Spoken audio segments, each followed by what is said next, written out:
দীর্ঘদিনের উস্তাদ আমার সিলেট থেকে আইসেন, সিলেট উপশহর মসজিদের সম্মানিত ইমাম খতিব আবু মাওলানা আকবর হোসেন সাহেবকে السلام عليكم ورحمة الله وبركاته نحمده ونصلي على رسوله الكريم أما بعد সম্মানিত উপস্থিতি, আজকে এই মুহূর্তে জবান দিয়ে কথা বলার কোনো ভাষা আমার কাছে নাই। আমাদের আশা ছিল আমাদের কাছে রেখে রেখে হাফিজ হয়েছেন, উনি আমার কাছে যাওয়ার পরীক্ষা দিয়েছেন মাতুরা মাদ্রাসা থেকে। তখন মাতুরা মাদ্রাসা ছিলাম, তাওদারিতে আমার কাছে প্রথম দিয়েছে। তারপরে এখান থেকে আমি মাতুরা চলে যাওয়ার পরে আমার সাথে হইয়া উনি মাতুরা চলে গেছেন, সেখানে পরীক্ষা দিয়েছেন, তারপরে এসেছে।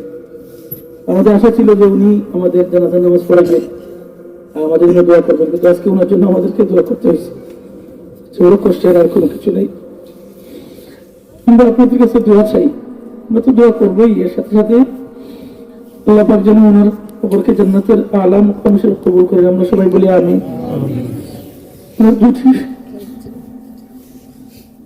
বাচ্চা আল্লাহ পাক রব্বুল আলামিন যেন ওনার এই কবুল বাচ্চাগুলোর জন্য নিয়ামত বদলে নাজ করেন। আমরা সবাই বলি আমিন।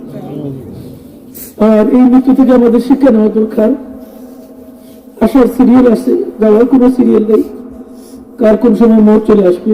আমরা সব মরার সাথে আমাদের সবাইকে মৃত্যুবরণ করতে হবে। মৃত্যুবরণ করার আগে আগে আমরা যেন আমাদের মৃত্যু সামান আমরা জোগাড় করতে পারি, আখেরাতের সামান জোগাড় করতে পারি। কিভাবে যেন এই আমাদের যে হাফিজ দেলোয়ার এত হুজুর বলছেন, আমি নিজে পড়াইছি যে কোনো অভিযোগ নাই। ছাত্র হিসাবে বিশেষ করে হিফজের ছাত্ররা অনেক দুষ্টামি করে, কিন্তু কোনো অভিযোগ নাই। এই জন্য আমরা সবাই মিলে দোয়া করি, আল্লাহ পাক যেন ওনাকে মাফ করে দেয়, জান্নাতের আলা মুকাম যেন নসিব করে।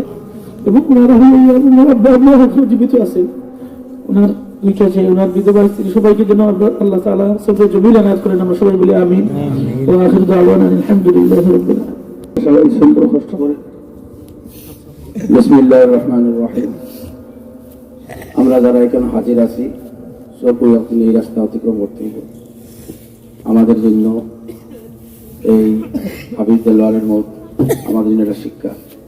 হাফিজ দেলোয়ার তো আমাদের মধ্যে আহলে ইলমদের মধ্যে একটা, আর বিশেষ করে জান্নাতের মধ্যে উচ্চ মুকাম যারা লাভ করবো তারা খারাপ প্রশ্ন করা হয়েছে, যারা আখলাক সুন্দর তারা জান্নাতের সর্বোচ্চ মুকাম লাভ। আমার হুজুরেও পড়াইছেন, এর আগে হুজুরে এইবার আগে আমিও পড়াইছি। হাফিজ দেলোয়ার আমাদের শত ছাত্রদের মধ্যে সবচেয়ে জি আখলাকের ছাত্র, এর চেয়ে উত্তম আখলাকের ছাত্র আমাদের শত বাচ্চাদের মধ্যে। আমরা হাফিজ দেলোয়ার তো ইনশাআল্লাহ আখলাকওয়ালা ইলা মানে ছাত্র পাওয়া মুশকিল হয়েছে। আর হাফিজ দেলোয়ার শুধু হাফিজ ইলা না, হাফিজ দেলোয়ার একজন মুহাদ্দিস। আপনার তো জানা আছে কিনা জানি না, আজ থেকে আর 1 মাস আগ পর্যন্ত মালিক মহাত্মা পড়াই আছে, হদিসের পড়তে আছে জানা আছে আপনার তো কথা বলছেন।